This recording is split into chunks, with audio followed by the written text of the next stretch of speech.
So, right. Now, in terms of context of where we are, we're moving to a new section now. As you know, we're working with this general framework for learning organizing that focuses on identifying, recruiting, and developing leadership, building community around leadership, and building power from community. But in order to get to that, we've needed to look at the context in which organizing projects take place. And we looked first really at the question of why people need to organize. We didn't exactly call it that. But we looked at actors and interests. And let me just give some, who thinks they have a real clear understanding of what a constituency is? How we can define constituency? Anybody? Yeah. People that you want to serve, people that the leader want to help and serve. Okay, is that all? What else would you add? They can be mobilized. Yeah, good. And what can be mobilized? What do they have that can be mobilized? Power with. Yeah, and what do you need to have power with? Resources. Resources, right, exactly. Okay, so the community whose interests are central to your organizing and whose resources are central to the mobilizing that you're going to do to solve the problem. So then that's a second question. And so how are we using the word interests? Now, I sort of say that deliberately, how are we using it? Because this isn't like the definition. I mean, that's not, but we're using interests in a particular way here to capture something very specific. Who wants to try to spell out what that is? Yes? Well, it seems like the interest of a constituency is what emerges out of their needs and their values and their resources. And those three parts seem to be, like the interest is where they come together and this specific thing that they're working on out of what they need, out of what they value and For the example? resources they have. For example? Like the bus boycott thing we had where, you know, values might be equality and the needs is not being treated in racist ways. Yeah. And the resources they had was their bus fare. And so the interest? And so the interest was to get to start with the bus companies and have non-segregated buses. Does this make sense, everybody? Because it's a key concept. I mean, it drives, as you can see, it drives everything, is being able to focus on and get at. So how do you know interests? How do you learn interests? Task. Yeah. In other words, we're not treating here interests as something that can be known except in terms of the people whose interests they are. And, you know, it's like we can hypothesize, we can suggest, we can sort of say, well, gee, they'd have an objectively looking at from the outside, they should have a, quote, class interest in X, Y, Z. But if people don't experience that as their interest, then we have to start with what they do experience as their interests in order to engage people around this. So I want to be real clear about that. Yes, Louis? From the class, I had the impression that because you have an interest, then you look at a specific resource to solve the interest. Mm-hmm. But what I've been finding is that sometimes you find the resource, and because you find the resource, then a new interest arouses in you because of that resource. Yeah. No, It's like giving a boy a toy. Once he has a toy, then he starts finding ways of playing with it. Yeah. Yeah. Yeah. No, I mean, I think that's right. See, these things are, they're connected. In other words, so I have a given set of resources right now, so my interest is in whatever it may be. I acquire some new resources, my interest may change. Exactly. No, I mean, that's one of the things that happens. And we're talking about, you know, so if individuals are isolated individuals and they just have their individual resources, but they come together and they find ways to work together, right? And they discover common resources they didn't know they had, like, you know, we keep using credit union or carpools or so forth, then that creates new opportunities for them. And then they may redefine their interests. So it's a moving target, okay? And it changes. And that's what's powerful. That's one of the things that's really powerful about it. But it's a question you always need to ask. So then what have we said about why people then need to organize? What is it that prompts organizing? What is it that precipitates people doing some organizing? What makes it happen, other than an organizer? Why would somebody need to? Yeah. Common interest in terms of, Well, so if they got common interests, why do they need to organize? they're trying to reach a goal. So example. Oh gosh. Better wages. They're all a part of a press community. They come together from they have a common interest, they come together. Yeah. It hopes to unionize and hopes to. Okay. No, I mean, I think that's good. Yeah, Carl. I think that part of that she's getting at is that it's something you can't do on your own. Okay. You need to do in order to achieve your goal. So if you have a problem of some kind, or an unrealized, an interest that needs satisfying, a problem, a challenge, a difficulty of some kind, I mean, there's no need to organize. Just life is great, happy, wonderful. Why organize? But something stimulates it, and something, as Carly said, that you can't deal with on your own. So then we're suggesting there's a couple of different ways to deal with it. What's one way to deal with it? This gets over to power last time. How can you deal with it? Yeah. Power with. Okay. You organize a group of people Yeah. together, they share a common interest, and then they become a power that can negotiate the power over them. Okay, but let's say this is a group that just has a common interest. Okay? Do they need to organize power over anybody? Yeah. No, that's like the credit unions, Yeah. that they come together and they have a need. Yeah. And they come together and realize they have the resources to solve it on their own. Okay. That's power with. And that would be power with. Yes. And so what's particular about the interests of the people who are coming together in that circumstances? Are they in conflict with one another? No, they're not. There's no conflict of interest there. There's a common ground of interest through which people can come together and collaborate with one another, generate power with, right? And not necessarily get in a fight with anybody. What if there's conflicts of interest? Then what? You follow me with this? What's an example of a conflict of interest problem? Somebody have a project that's a conflict of interest problem? Yeah. Yeah, there's a conflict in trying to build a constituency in Plymouth because there's the same people that would be interested in raising funding for education are tied up in a project that's consuming all of their activity. So is that a conflict of interest exactly, or is that It's competition? competition. What about a straight-out conflict? What's an example of a conflict, just a very straight-out conflict of interest? Huh? Yeah.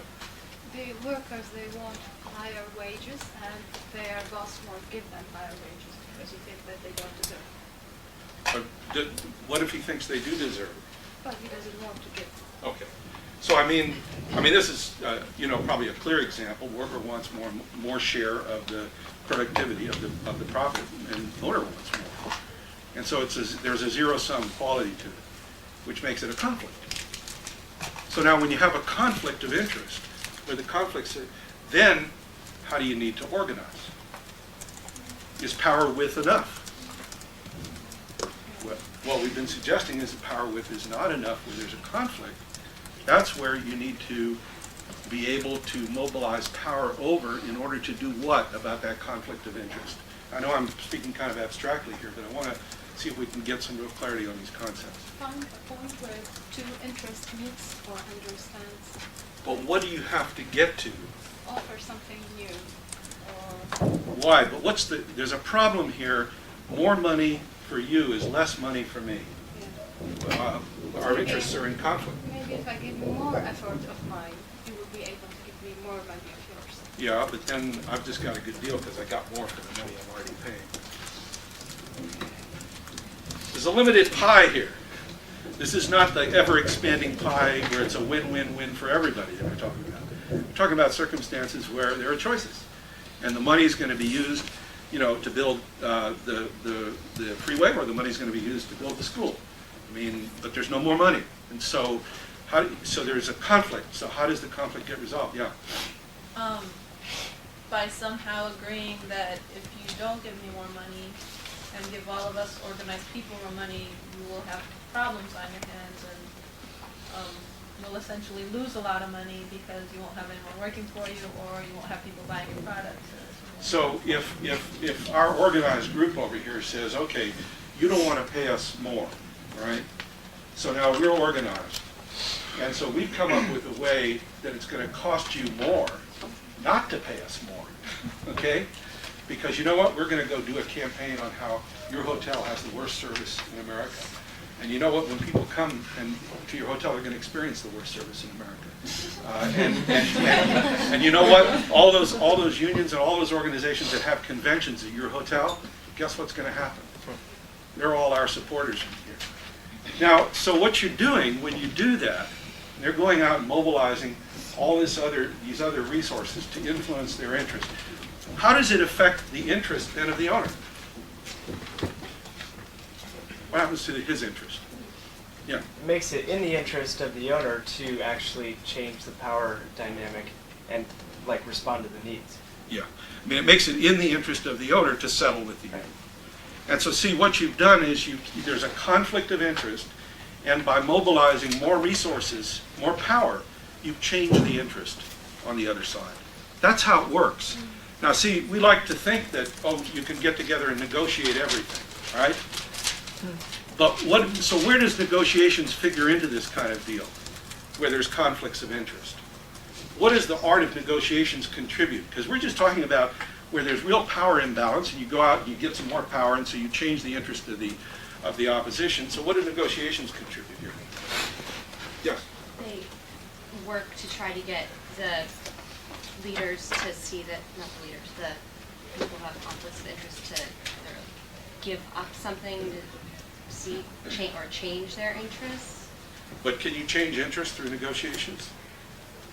Can you change people's interests? Is that what negotiations are about? Yeah.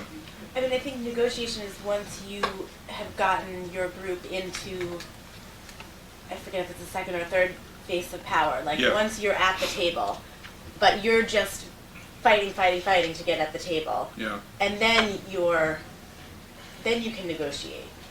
So what's negotiations then? Yeah.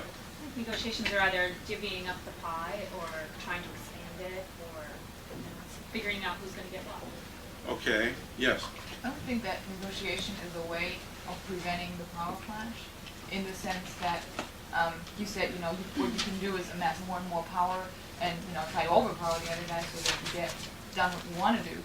But maybe just the threat of doing that, which is what you do in negotiations, will get the thing accomplished without actually having to go to the extreme and, go on a very long strike or something like that. Is that what you do in negotiations, is threat? Yeah. I would say that it's the purpose of negotiations would be to sort of maximize the benefit for both parties involved by looking at the resources that each brings to the table and what sorts of trades and compromises and concessions you make so that each person wins as much as possible. Yeah, I think that's a pretty good summary. In other words, negotiations don't create power, and they don't resolve conflicts of interest where conflicts of interest are there. What they do is they allow, a successful negotiation will allow each side to maximize its interests given the power relationships that exist, okay? Given the power relationships that exist. But now you can still wind up on the short end of that deal, right? Because you don't have the power. It's like the Melians negotiating with the Athenians, right? The Melians could keep negotiating, we're going to go anywhere. So negotiations are kind of a way of getting the best you can given what the power relations are. They don't create new power. That's where the organizing comes in. That's where the power building comes in, see? And so you're always sort of, at the table and bargaining, but then can you go back and bring some more horsepower if that's what's needed, or can you actually find a solution? And I think our bias is to tend to think that everything's negotiable and that, it's all just a matter of finding a win-win solution. The problem is that conflicts of interest are real. And when conflicts of interest are what's operative, then that's where the power piece comes in. And that's where the organizing additional resources, additional power, then can change interests, so then there comes to be a situation where you can actually negotiate and resolve something. Does this make sense? Are you with me with this? So there's power over and power with. And how do you actually create power with? Where there's no conflict of interest? How do you actually create it? Somebody who hasn't spoken, you guys are both spoken. Yeah. By identifying what the shared work together is, what the shared goal is, and what the shared strategy is, and really capitalizing on the success of achieving that. And so you make it real how? By doing something. Yeah, yeah. No, I mean, this is often not so obvious. See, they say, oh, well, you make it real by coming to the same consciousness. No. It's as people work together, right? As people work interdependently with each other. A team that puts together a project, a team that puts a class on. That's how power with is actually created. It's through activity of interdependency, people doing things together. And then along with that goes a broader understanding, and along with that goes relationships and so forth that facilitate that. But the focus, building power with, is about finding ways people can work together. Okay? Yeah. Something that is going on right now in my project, and it's going to happen in about 3 hours from now. The one that has the power on, the power over, it's looking to negotiate right now. Ah. But the group doesn't have enough power with yet. Yeah. So he made a step before us be able to have this power with. The thing there is that you have to manage the negotiation in such a way that negotiation does not affect your power with afterwards. Yeah. The negotiation. What are you going to do? Does everybody understand this dilemma? There's the illusion of power. No. No. Yeah. But in this case, what's the it's the council. Why don't you be specific about what the case is? Well, okay. There's a leader that has power over a group, and it's an autocratic power. It's not democratic at all. So what we did is we began to work as a group, as a subgroup of this big group, to do volunteer work. And we proposed informally to this leader to do volunteer work in a way that we want to do it. This leader decided by himself, for all the group, for 30 people, to do it the way he wants to do it. So there's a conflict of interest there. And what we're trying to do is avoid reaching him for the next month or for the next 3 weeks. But then, since we already approached him in a very informal way, he decided to go and look for us and probably impose his interests. Right now, my group doesn't have enough power with. So probably what will happen is that it can grow. The different interests within the group that are not still strong enough can break after this negotiation. So what I'm going to do is just, since in the past weeks I've been building my leadership over this little group, what I'm going to do is call to our cell phones after this class and tell them, hey, just relax, just do it, accept what he's telling, and tell him that we are trying to tell him that we are still working on it, and probably in a week from now we'll reach him again and tell him what we would like to do. So that you have so instead of confronting, what I'm going to do is just accepting what he wants to do, because he doesn't have, even though he has power, he doesn't have enough power over volunteer activities. Yeah. So he won't do anything else. So that's I'll try to just not confront and keep it calm until 3 more weeks. It's very tricky. I mean, the situation I don't know, have other people had an experience of this kind of circumstance? It's like, I think I described in the farm workers that we took 3 years building power with before we ever confronted the growers, because we needed to build enough strength and cohesion in the group. If we confronted the growers immediately, what would have happened is probably the whole thing would have fractured, just like what he's describing. And some people would have gone off and said, oh, well, this is great, let's take this. And then other people would have said no, and the whole thing would have dissipated. And so doing the work within your own constituency to be able to enter into negotiations is often a big piece of work. And unions are always fighting for what they call recognition, which means the recognition that for the employer to deal with workers, they have to deal with the collective, the workers as a whole, and their chosen representatives. And so there's often fights over recognition because employer would prefer to deal with employees individually or in groups so they can play ones off against the other, and then that dissipates the power. So, okay, can we move on? I want to take some time with this because these core concepts of power with and power over and how this works is key. We're going to keep coming back to it. So if anybody's not clear, please speak up, because we can spend a little more time trying to clarify. I have a question real quick. Yeah. I just can't get out of my mind now. I'm thinking if somebody creates power, so you don't have power and then you create power, how do you make sure that when you then have power over that you don't fall victim to the same thing of oppressing another person?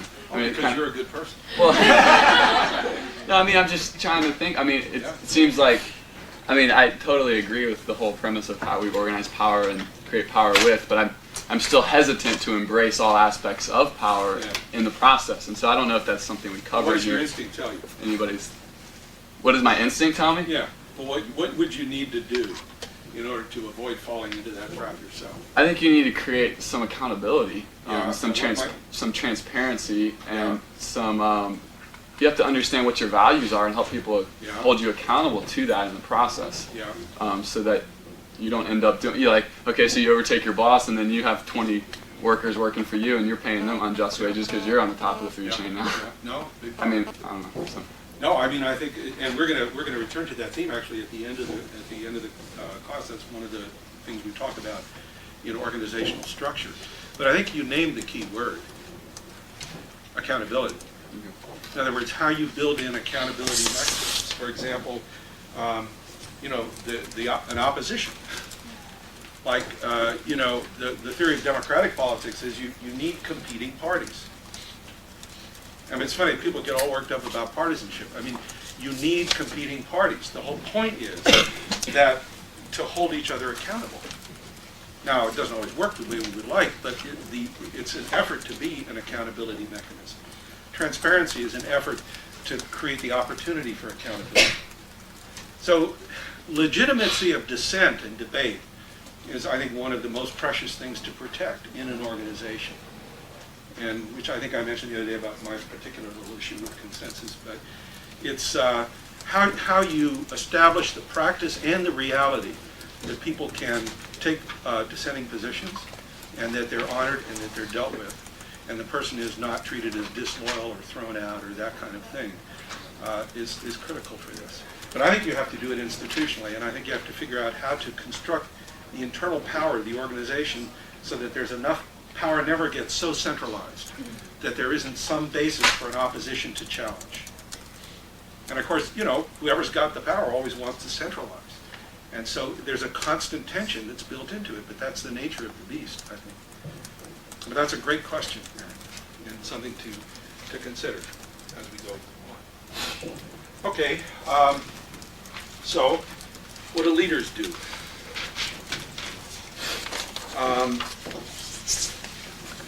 They do what? They create trouble. So we've got this world of interests and resources and power and rule. Okay, so now how do we actually do something about it? Well, this is where we get into the question of leadership. And because, in our model, leadership is identifying and recruiting and developing leaders in order to mobilize constituencies and so forth. I want to suggest 3 elements. And there's about as many different definitions of leadership as there are courses on leadership at Kennedy School or wherever. But I want to suggest there's sort of 3 key elements here. One is accepting responsibility for others. Second, achieving responsibility to achieve purpose.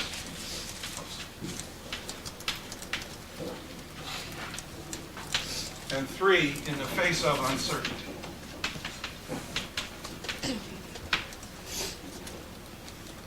Accepting responsibility for enabling others. Put here, enabling others. To achieve their purposes in the face of uncertainty. Now, let me just ask, why would uncertainty be an element here in terms of a definition of leadership? Yeah. I think because uncertainty is often what leads to breakdowns in systems. Okay. And so when people are uncertain, they want to be able to look to something that's constant to lead them through whatever it is that their obstacle may be. And it's something that they will encounter in their process of forming something. So it's to deal with the uncertainty people feel. What else? Yeah. Well, whenever you're leading something, you're obviously affecting change on some level because you're trying to take people to a place they've never been before. Yeah. And so while you're trying to create some stability, maybe in the value system of some certainty, you're also taking people to a place of uncertainty. And in order to do that, you have to be able to take risks to achieve that change. And if you're not willing to take risks or change, then you have to question whether it's leadership at all. Because then you're reinforcing the status quo. I mean, you're a manager. You're kind of keeping things the way they are. Is that your distinction between a manager and a leader? Is like manager is like just keeping things going, and leadership is required to deal with affecting change. Yeah, leadership is affecting change, and managing is helping administrate and maintain the change that has happened. Not that it's necessarily always bad, but it's just an interesting distinction. So one is sustaining and maintaining the system, and the other one is adapting the system. Yeah. And who writes about that? We read about that this week. Heifetz, yeah, talks about the adaptive quality of leadership as being this critical piece. And there's no need for adaptive work unless there's some uncertainty. I mean, how many of you face uncertainty in your projects? How many of you face uncertainty in this class? All right, so this is a leadership class. See? I mean, this is like, that's how you learn leadership, is to face uncertainty. No, but really, if you're just following a routine, then where's the leadership required? No, it's just habit. It's the confrontation with the problem, the new, the thing that's not solved. That's where this creative piece comes into play, it seems to me. And as Aaron said, the whole project of social change is inherently a project of uncertainty. I mean, you're trying to imagine a different future than the one we are in. And so it suggests that there's a very, very important piece to this. So now, what about this part, achieving purpose? Or, I'm sorry, go ahead. I just had one more on uncertainty is when you're giving up control to train other leaders, I think that's really uncertain because you can't. Big time. Because you're delegating in order to make more, to mobilize more powerfully, but you're giving up that sort of hoarding capacity. So. Yeah, and we're gonna focus on that quite a bit today. But yeah. Which one is better in terms of leadership? A good manager or a lousy leader? I don't know. They're probably equally useless in the circumstance that. I don't know. What about this part here, achieving purpose? Why would that be an essential part of leadership? Not just managing uncertainty, dealing with uncertainty. Yeah. Well, because it would inspire other people and make energy self-recreating. Okay. And why else? It's the measurement of effectiveness. Yeah. Yeah. I mean, it's not all just about, oh, hey, we feel great, we can handle uncertainty. It's like about making things happen, right? It's about achieving outcomes. I mean, that's another piece. That's a critical piece of leadership, certainly organizational leadership. Now, what about this first part? Accepting responsibility for enabling others.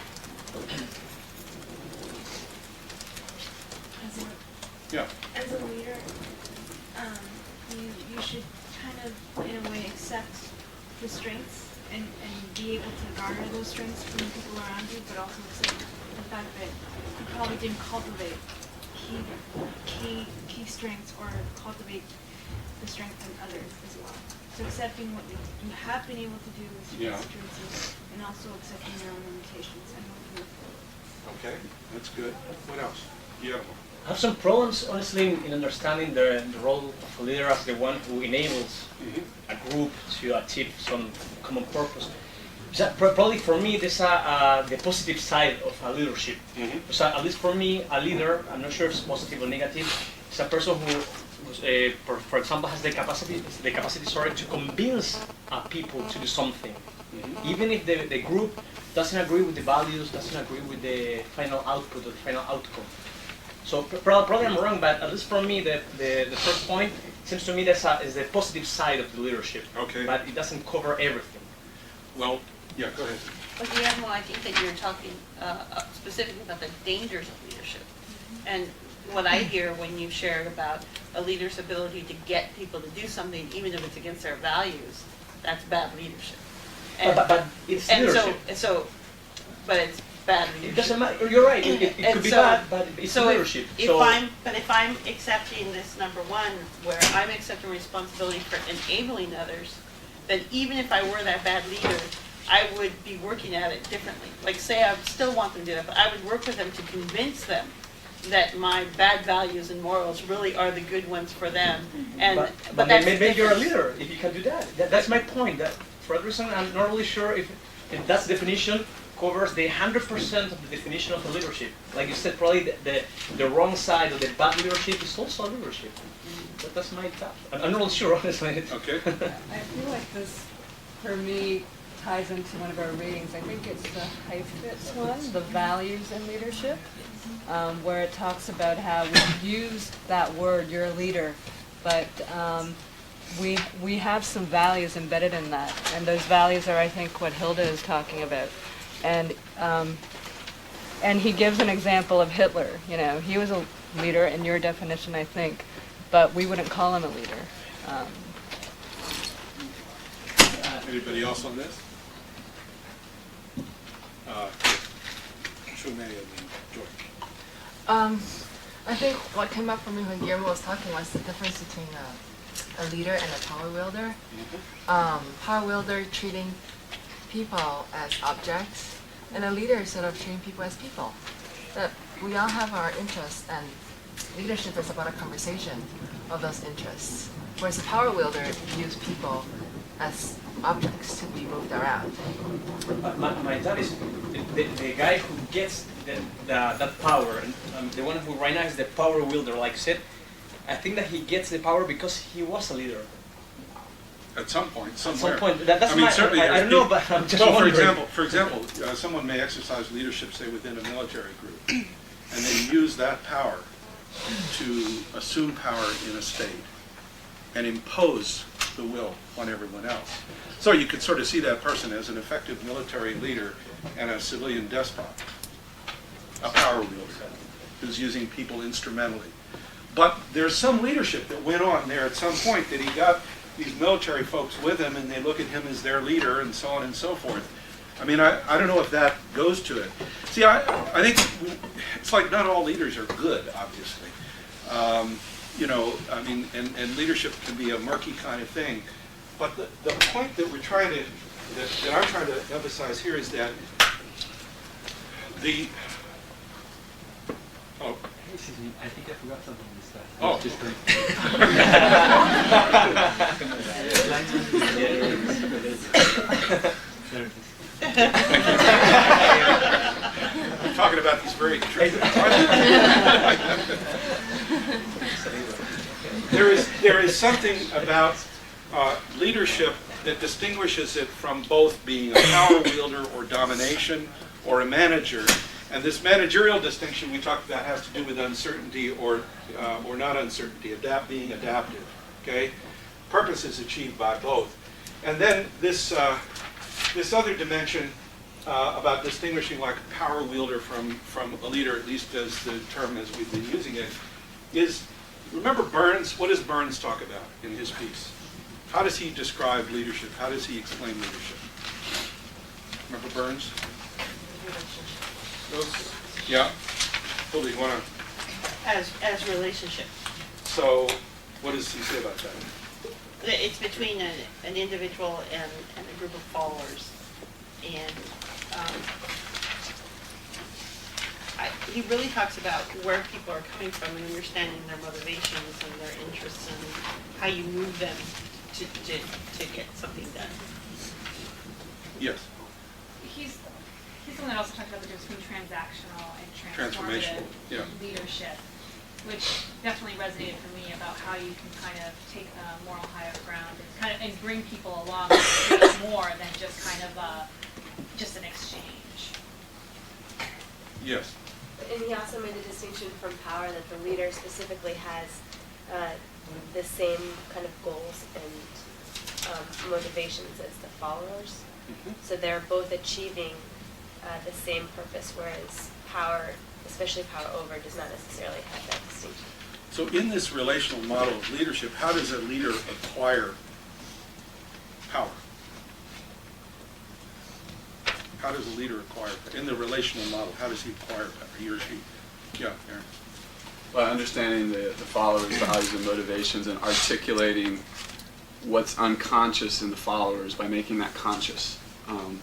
By, like, I think Burns, in one point it says, like, articulating the formless longings of their hearts, you know, their values, their motivations. And so you become the voice to that as you identify them. So there's an exchange going on, at least, I mean, there's the followers are getting something. What are the leader getting? What's the leader getting? Yeah, that's interesting. I mean, I guess in the relationship, in the transformational or in the transactional, because in any, what's the leader get out of it? Yeah. New ideas, recognition. Those are my two first What does Dr. things. King say the leader gets out of it? We read Dr. King this week. What does he say it's about? What does he say leaders get? Prestige. Praise. Yeah, you get like the best seat. Yeah, you get recognition. To be, like, around the big. Does he say that's evil? No. What does he say about it? Natural. It's natural. He says it can be evil, though. So what does it depend on? Your motivation. Your values. Depends on, the ordering of values. Okay. Doesn't he say, so recognition, and the desire for recognition, he argues, is neutral, morally neutral. The question, he says, is recognition for what? On behalf of what? I mean, if you ever get a chance to hear that sermon, it's really great, preached. And it addresses a dilemma that a lot of people in organizing face about, oh, well, it's not for me, it's all for other people, and then feeling guilty about the fact that, well, yeah, I'd kind of like people to know that this was my deal, and it sort of removes that guilt, sort of says, yeah, that's just a human thing, that's natural. The question is what you earn it for, how you achieve it, and so forth.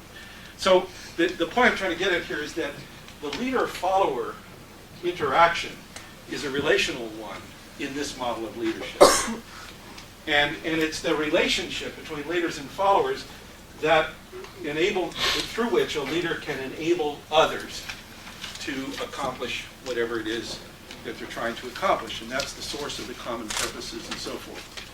And that distinguishes. So you think about accepting responsibility for enabling others in this relational sense, achieving purpose, and in the face of uncertainty. People who know how to do this can be kind of important in an organization.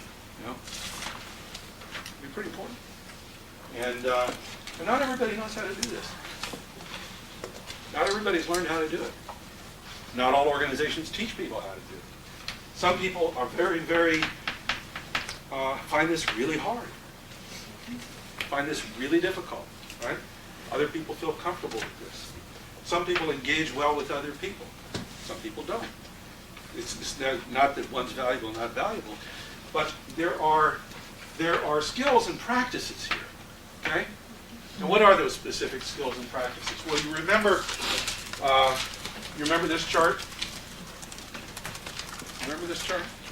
Do you have all the charts committed to memory by now? We saw this chart on shopping day, I think. Did we see it another time? No.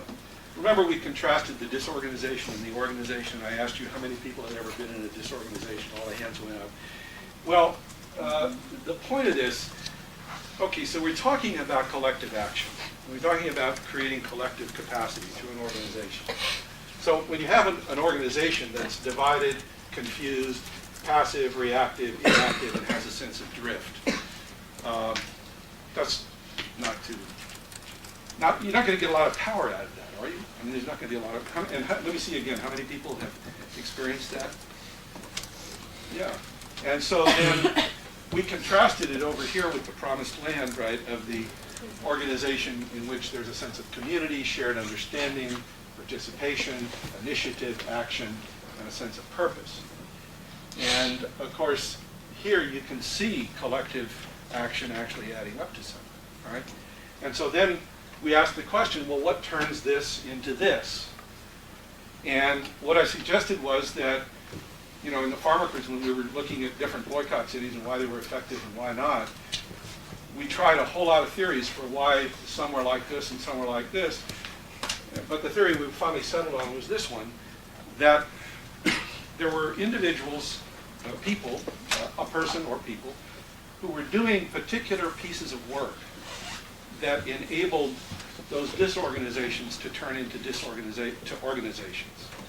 So that it takes this thing about acting to enabling others, take responsibility for enabling others to achieve purpose in the face of uncertainty, and turns it into certain very specific kinds of skills and practices that are involved in the exercise of leadership in a collective context, with a constituency-based organization. Division to community is all about relationship and relationship building. Or at least that's the hypothesis here.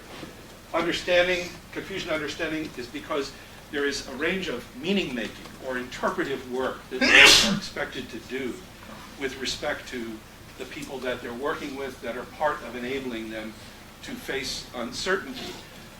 Part of it is motivational. Part of it is of the heart, which allows passivity to turn into participation.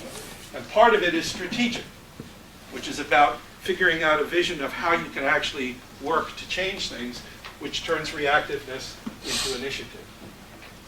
And finally, there's the piece, the mobilizing piece, which is taking the resources that exist, the people and so forth in the organization, and getting them into action in some meaningful way that adds up to power. But it all rests on taking responsibility to do these things. Because, you know, I've seen people with great potential leaders in organizing I've been doing, and say, oh, this guy'd be a great leader, but he's into cars, you know, and like, all he would do is want to work on cars all the time. That was his passion. Too bad, you know, could have been a great leader, but there is a choice made here about whether a person does or is or is not willing to accept responsibility for working in this way with a constituency or group of people. And a lot of organizing is about finding the people who will do this. A lot of it is about finding the people who will do this and then supporting them as they develop a capacity to do this, which is then what brings organizations together and enables them to act. Now, we're going to use most of the rest of the semester is devoted to this. Because next week we focus in on relationships. And then the following week we focus in on motivation. And then we focus on strategizing. And then we focus on action. So each week we're going to dig into one of these areas of skill, of leadership skill. And work on understanding how it works in bringing these groups together. Now, if leadership is so important,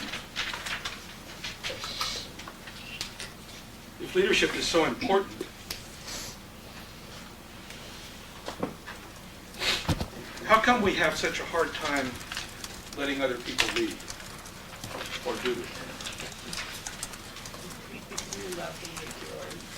Or do it. You see this over here, the leadership, what is your LQ? You ever been in this situation? Organization? Here you are, and all the arrows are coming in at you. Some of the arrows, there's so many arrows, someone can't even get into you, right? Right? And there you are, you know, how many people have been there? Let's see. Doesn't feel very good. You do feel needed, right? You do definitely feel needed, right? But stressful, crazy making, okay. So this is one model. Another is the leadership-rich organization. Looks a little bit more like a snowflake down here. There's still a dot here, right? But this dot's connecting to a few other dots to whom the others are connecting, to whom the others are connecting. And this is what I call a leadership-rich model versus a leadership-poor model. Now the question is, if we think this is more desirable, which probably most of us would, why do we wind up with this so much?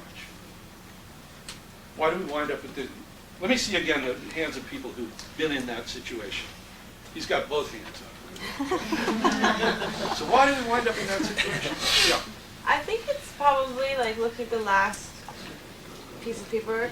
It's a lack of maybe understanding and purpose among the constituents or among the group. So it's their fault that they don't understand? No, it's your fault for Yeah. not having empowered them enough. So maybe that you can trust them to go out with, to become those little dots sort of off from you.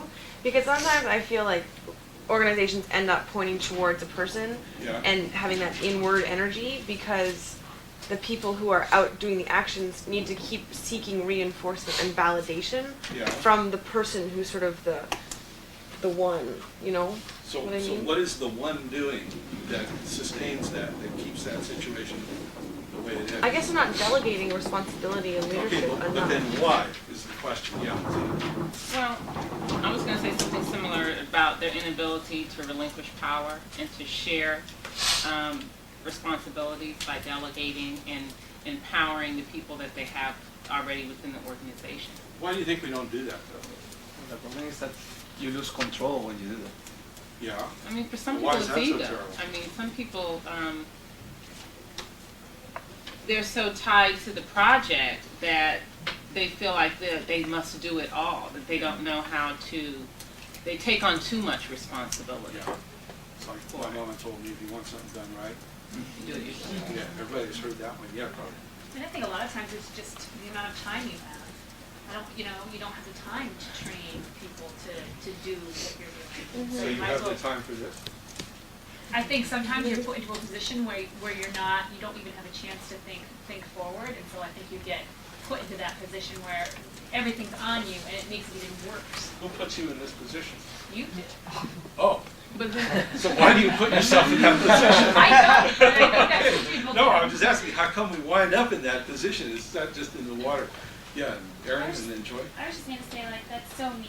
Like, that's been me my whole life. And I finally realized it at the end of college that it's just too much pressure to always be the one everyone goes to. And for the first time this year, did something with a leadership-rich scenario where everyone had a part and we Yeah. all delegated. We had one leader who delegated. Yeah. And it felt so amazing. And I just realized, like, for all my life, I was so afraid that if I delegated, that if it didn't get done, that it would end up like that accepting responsibility. I was so afraid to delegate and then have someone drop the ball and then. So how did you make that move? I don't know. Well, come on now. You're going to model it, sell it, you're going to make a fortune. No, really. How did you make that move? I don't know. I think part of it for me was I wasn't the center dot this time around. I was one of the side dots, and I think part of it was trusting the other people to do their part, and then if they didn't do their part, I knew that we would all help them out if they were having. Well, so you went from being an untrusting person to being a trusting person? I don't think it was that I was untrusting in the other scenario. I think it's just such a fear that someone would drop the ball, where in the other scenario we developed such a close bond between all of us that were towards the middle that we just had faith in each other to get the job done, and if someone wouldn't, that they would be willing to ask for help. And I think in the past, I didn't see that as an option. So you've done a lot of relational work here. Yeah, I think that was The the people were difference. strongly in relationship Yeah. with each other, and that We made, spent a lot of time building relationships before we started on the project. so that made it feel safer for Yeah. you to take the risk. And I knew somebody, if they were having problems, would Yeah. ask for help. That makes sense. I mean, what's very refreshing about Erin's account is, what's the reason she pointed to for getting stuck in that situation in the first place? Fear. Yeah.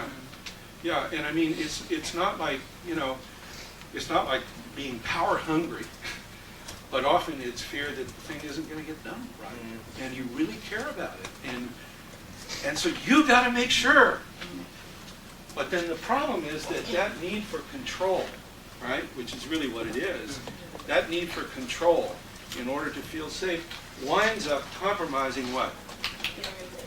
Compromising your power. You wind up with less power.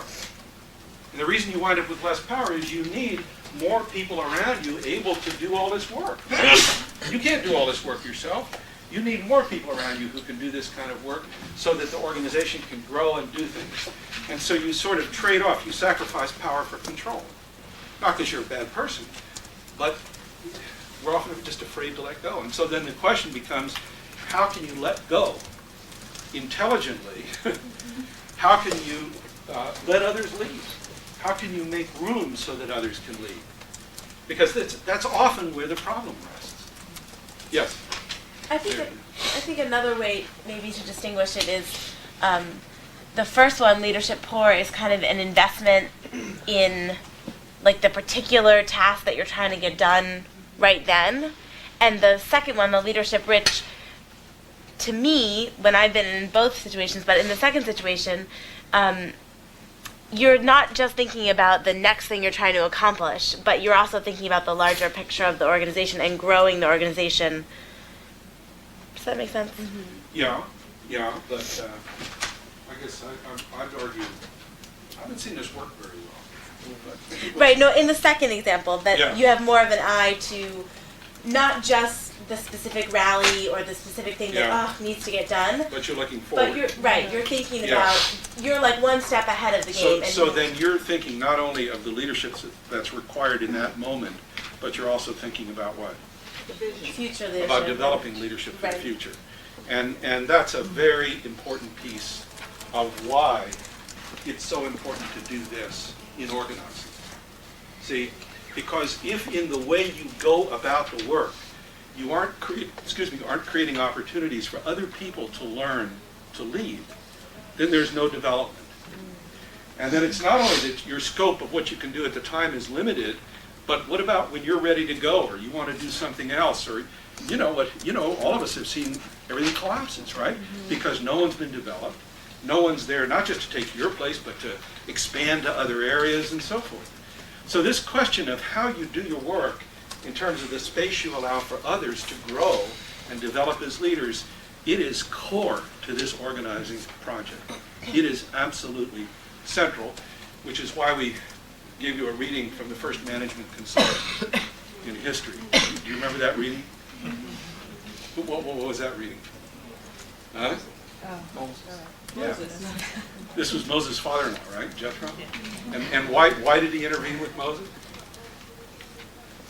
Why did he give Moses advice? Actually, it's 18. Moses was thinking he needed to do it all. Moses was right here. Yeah. So I mean, it's not like we should think this is a modern problem or something that just came up. I mean, this has been with us for a while. And how come Jethro is able to get away with giving Moses advice? His father-in-law, right? And he has an interest in the situation. He has a relationship, and he sort of said, "Look, you're never at home with the kids. You're just out there all the time." And so, what's the solution? Yeah. To enable others. Yeah. To understand it, be the love of God in order to receive, I don't know, the complaints of the rest of the population. So. Yeah, I mean, it's interesting because the solution, he creates like this 10 and 10 and 10, this way of delegating authority. But it's very interesting. Is he delegating command, like a military command? Is that what's delegated there? What's delegated in that story? The work. What's the work? The power of judge. Judgment, decision making. See, in that particular model, the solution to Moses being stuck in this deal is to create a way to delegate decision-making all the way down to the bottom. And create a hierarchy of decisions that need to be made. And so it moves over to this model over here of the leadership rich thing. And I just put that in there because, like I say, this is not some brand new problem, but it is core to how we organize ourselves and how we handle these kinds of problems. Yes? I think, from my point of view as a college student, I see leadership poor as something that college leaders can fall into very easily because they see themselves on a very short-term track, and you see you have like a certain period of time to accomplish X, Y, and Z. So you just do it, and you don't think of the long-term implications. And of that it. only happens to college leaders. No, I just think it's a perfect, Yeah. microcosm for it to Yeah, happen, yeah. because that's our time frame. And Yeah. once we leave, we're gone. And then the leadership rich would involve a lot longer term scope. Maybe we can look at that, Marshall. Along with that, I would say we need to be mindful of the danger within the leadership rich model, where it's not a hierarchy of sorts. So even if you do delegate and empower leaders, but if you don't empower them enough to be, I guess, a leader just as you are, like when you're gone, it's not going to continue on at all. Well, so you mean that you're going to have 5 people in charge here? No, I'm saying like you have to empower like the people around you. If you're going to delegate leaders, Yeah. you have to empower them to a certain level, because if you just empower them to a low level, they're still going to be looking up to you Right. as the ultimate leader. Okay, so how does Moses solve it? Reading? How does Moses solve it? Well, he really does give up control, right? He does. Where does the buck stop ultimately? It starts with him. It still stops with him. But what he's done is he's created a hierarchy of judgment, of decision making. I mean, we sort of conflate the word hierarchy with oppression. And I think that's unfortunate, because in order to manage all the work there, he's broken it up into chunks. And so there's some people that take care of the day-to-day stuff, and some people take care of the more important stuff, and then eventually the buck stops with him ultimately there. So, I mean, there certainly needs to be mutual accountability. Yeah. I just want to add one thing that, the leadership-rich picture, I think, ties in really well with the whole reason that we're doing kind of individual meetings and finding out people's interests, because it would be silly to, meet with lots of people and find out their interests and then not really take advantage of that resource and grow that capacity. So, I guess it's obvious, but it just dawned on me that that's, the whole point. Yeah. Good. Yes. I just wanted to add something really quickly and short about what we were just discussing.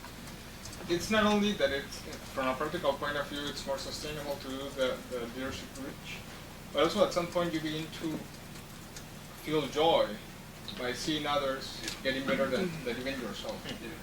And that's the part that you have to mix with the practical point of view, because if you don't mix it, you just lose it. Boy, that's so true. No, that's a great point, Jorge, because the people who do this really well, the people I've seen who do this really well, they take that joy in the development of others. And it's kind of like, and you can see them thinking all the time, it's kind of like, well, now this person, now they're just about ready for that, but not quite, and maybe I'll have them work with so-and-so, and then maybe they'll be ready for this. You know what I'm talking about? There are people in organizations, this is how they think. They're sort of developing strategies of development for the people with whom they're working. And boy, when you're working in that kind of setting, you grow and you learn. And the person who's orchestrating all that, it's exactly what you said. There is a kind of a joy. It's like related to teaching.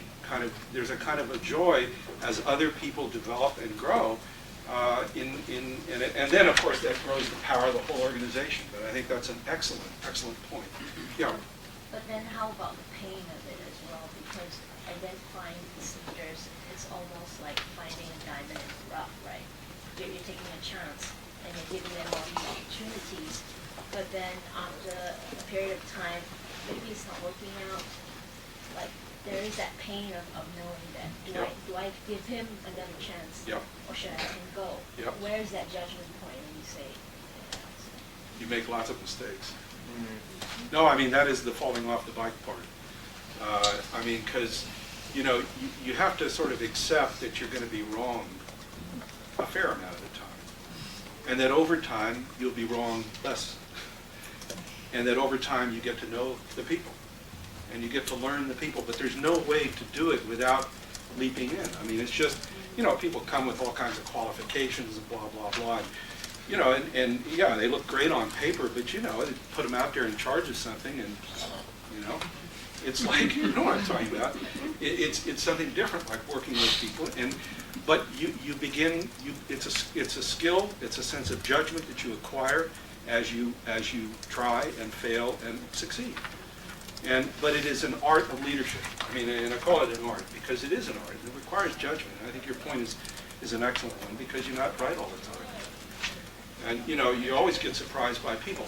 I just want to put this question in a little broader context here, which is to think of leadership, of this kind of this way of thinking about leadership, as a piece of the whole project of leadership development. In other words, if the key thing here is identifying, recruiting, and developing leaders, how do you go about identifying, recruiting, and developing leaders for an organization, right? Because that's the people you need to have in these different spots. So how can you identify? How can you pick them? How do you know if you're picking a person that has potential for leadership or that could become an effective leader? How do you know? Myers-Briggs test. How do you know? Yeah. One of the things that you can do is test them. Give them a small project or small activity and see how they handle it in reality. Okay. And you can judge on their capability. So what does that mean? If you're looking for lots of potential leaders, what does it mean you have to create as an organization? Opportunities. Yeah. Yeah. You have to create lots of opportunities for people to demonstrate leadership. See, and so so how do you create lots of opportunities for people to demonstrate leadership? Well, but just let's say the task is, let's say we need to get 5,000 leaflets out for an event here at Harvard. And so I've got two ways to do it. One is I get 3 of my real hardcore folks, and we set up a table in the yard, and we're there for 3 days passing out those leaflets. Job done. Very efficient, 3 people. Okay. What's an alternate way to organize it? What's an alternate way? Yeah. Well, you could get those 3 people to each find 3 more people, who would each find 3 more people. Okay. Okay. And I don't know how much you know about how Harvard is structured, but it has 13 residence houses. Okay. So what does that suggest? 13 choices. Huh? Find one person from each. Just one? Or find numerous of each house. Yeah, maybe at least 2, right? The odds of success go way up with 2 over 1, right? Because 1 can flag. And let's say I invite them to a meeting. So I spend my time finding those 2 people, getting them to a meeting. Now we say, okay, we have this event coming up, and so we got to get people there. And so we're asking each person from each team from each of these houses to take responsibility for turning out 40 people. Okay? Can you do that? What would they say? Well, how can we do it? Well, first we got these leaflets. Those can help. Okay? And then maybe there's a sign-up list. Everybody you get committed to come. Maybe that can help you. And then maybe we'll role play here about what you can say. And then we'll put some bulletins. And then we'll meet in about 3 days and see how it's going. Okay? Okay, so then so now what's the difference? You're expanding your horizons of potential people. Yeah, and I mean, now one would look at that and say, well, gee, it's a lot more efficient to have those 3 people in the yard for 3 days, right? But I've organized the work in such a way that there's no opportunities for me to identify leaders, for leaders to develop, for building a group. Whereas I did that other way, which is less efficient, but what I've done is create in every team an opportunity for somebody to shine, for somebody, and they not only have responsibility, their job is not only to pass out a leaflet, their job is to turn people out for something. It's to achieve an outcome. It's a responsibility, not a task, right? And all of a sudden that shifts. Once they take responsibility, oh, I've got to get 40 people out of this house to go, then their relationship to me shifts, right? How does it shift? How does my role change if you're responsible for making the thing happen? You're facilitating their success. That's exactly right. And they come to me for resources rather than me having to supervise and push them.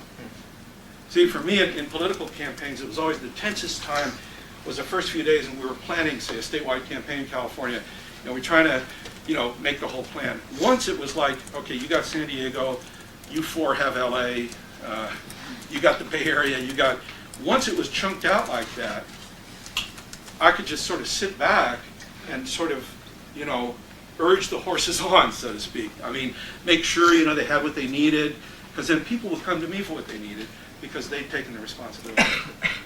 And see, this thing of delegating responsibility as opposed to tasks, that's where it's at. I mean, that's how you can begin to make this stuff work. But it comes back to creating opportunities in which people can surface, and in which people can show, and you can find them, and you can see them, and you don't have to just guess, right? How else can you identify leaders? Yeah. Well, like Solowinski was saying, the leaders might already have a following, even if it's not an organizational following. There might be, you know, like the gang looks up to, you know, Joe or whatever.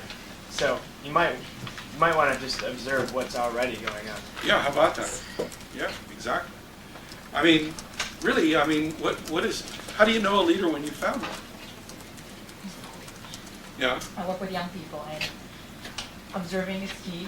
You can often find leaders as the one that, as soon as they speak, everyone actually shuts up. And some kids can speak all day till they're blue in the face and nobody's listening to them. Yeah. So once the kids kind of naturally, I shouldn't say kids, the young people naturally turn towards for direction. And Will you think that he or she has done anything? Sorry? Has he or she done anything to get them to relate to them that I'm sure way? they've earned their trust. Yeah. So they've had to do something to get it. See, I think there's a very, you know, I would come to a town and say, we're here to organize the union, and 3 people would often come out and say, hi, we're the leaders, you deal with us. And I'd say, oh, that's great, you're the leaders, that's terrific. Well, we're going to have a meeting at the office tonight, and let's see, and so why don't you bring all your people together? 7 o'clock. Well, buddy, what did I just learn? They're bossy leaders. They're not leaders. Yeah, we talk about them as, you know, leaders de los dientes para afuera. I mean, they're leaders from the teeth out. You know, they're not real leaders. So how do I know a leader when I see one? They got followers. They got people. I mean, it is that basic. They got people because they're doing something to earn leadership. They're inspiring people. They're helping people. They're connecting people to. You know what I'm talking about. And I don't mean like in necessarily in formal roles, but it's like you're saying, in every neighborhood, in every barrio, in every community, in every work site, there are people who earn leadership, right? Maybe the guy in the small store or the woman's house when people get together around the kitchen table. It's like, it's out there. And so a lot of this is about sort of looking for what's there and then figuring out how to create opportunities for it to surface. And not be deceived by the slick talker or the big promises. I mean, those always you test right away. At least that's what I do. And it usually sorts out. Yeah, Federico. I was going to say that isn't it hard to organize disparate groups? I mean, Alinsky says this, that it's much easier to organize around institutions as opposed to individuals. But people don't have the following sometimes. Well, I mean, the one reason I find it hard just to my own experience. To organize individuals? Well, yeah, because there's nobody full-time, right? And there's no given institution there. And so what you have to do is reach into the community and find the networks that are there. Now, I mean, that's how we did the farm workers, and before that, the Community Service Organization in California, because there weren't really institutions. But what there were very rich family networks, and friendship networks, and comadre compadre networks, and just very rich networks out there. And so one reason I like house meeting organizing is that it builds on the social relationships that people have, networks they have. This is what we did with the Dean campaign up in New Hampshire, was all outside organizations. I mean, it wasn't organizations, it was individuals. And it was individuals making a list of the 50 people that they knew. And it turns out most of us know 50 people, believe it or not. And getting on the phone and getting them to bring those people together in their houses. Now, the beauty of that is that that organization's created outside of all those institutions and can begin to act for itself. It's not a prisoner of the existing institutions and organizations. And so it's a place you can go for change. And the other beauty of that is that you find out very quickly who the leaders are. What's your test in what I'm just describing, of like a house meeting thing? Can they actually bring the people? Yeah, can they get the people to their house? I mean, you know, if they can get a bunch of people in their house, well, you're a good part of the way there. You know, you've got somebody that's in relation to other people and can actually engage them. Well, that's what you want. And then you can work toward the other stuff and build on it. Yeah, Ruth. That's great. One problem with that is that usually if you build on social networks, what the compadre calls his compadre, and like that, and you end up with a network of the same kind of people everywhere. But you don't get then the other network, the people that are down here that you need them, or the people that are up here. No, it's an excellent point. And so what can you do to correct that? What can you do to correct that? What do you think we did in New Hampshire to correct it? I don't know. I was You don't going know to what- delegate someone to do outreach. Well, no. Several houses? Oh, I would bring it. Huh? I'd actually bring one of the people to the house. Yeah, yeah, that's good. Yeah, yeah. You start lots of threads. You don't just start one thread. You start multiple threads. And the thing what we found up there was that by getting people to make a list of 50 people that they knew, it went past their immediate circle very quickly. And it got to the guy in the grocery store that you know they see once a week. It got to the weaker relationships that were more heterogeneous, and it was precisely for that problem, because we didn't want to have just this little closed group. But you can deal with it strategically by starting distinct threads and by how you go. And it's something to be conscious of. But I mean, it's not the only way. There's other ways. But the point I just want to, we're running out. The point I want to just make here is about creating opportunities for leadership to surface. The second thing I wanted to mention is about recruiting leaders, and this is in the organizing notes. But who creates leaders? Who actually creates leaders? The organizer. The organizer appoints, you're a leader, and that makes you a leader? Yeah, followers, that's right. And see, what you find out is you can't bestow leadership on others. What you can do is create opportunities for people to earn leadership. Leadership has to be earned. It has to be earned. Otherwise, it's fake. And people then rely on authority in the place of leadership. They sort of say, oh, I'm the official so-and-so, and you got to do it because I'm the official so-and-so. Well, it's not a substitute. People respond to leadership that is engaged with them. And so you create opportunities for earning leadership and supporting it. Then developing leadership. Well, this is a little bit of what we talked about, like structuring the work so as to develop leadership, creating lots of opportunities, organizing the work, providing training, and all that sort of thing. And we can talk more about that. The point I want to make here is that as an organizer, along with whatever else you're doing, this job is numero uno. Because this is what determines your capacity to build an organization. And if what you've got is this, then you've imposed serious limits on what you can do. Because remember, people are an asset. You need lots of people. This is what you need to get to. So the way we have of focusing on that is focusing on leadership teams. And we're going to talk in section more on Thursday about what it means to have a leadership team. And what we're going to ask you to focus on in your response paper and in your work is identifying a leadership team. And by a leadership team, I mean 4 or 5 people with whom you're working, right? Who join you in this, not in this. And my experience is that if an organizer has a leadership team around them, the rest of this stuff will grow.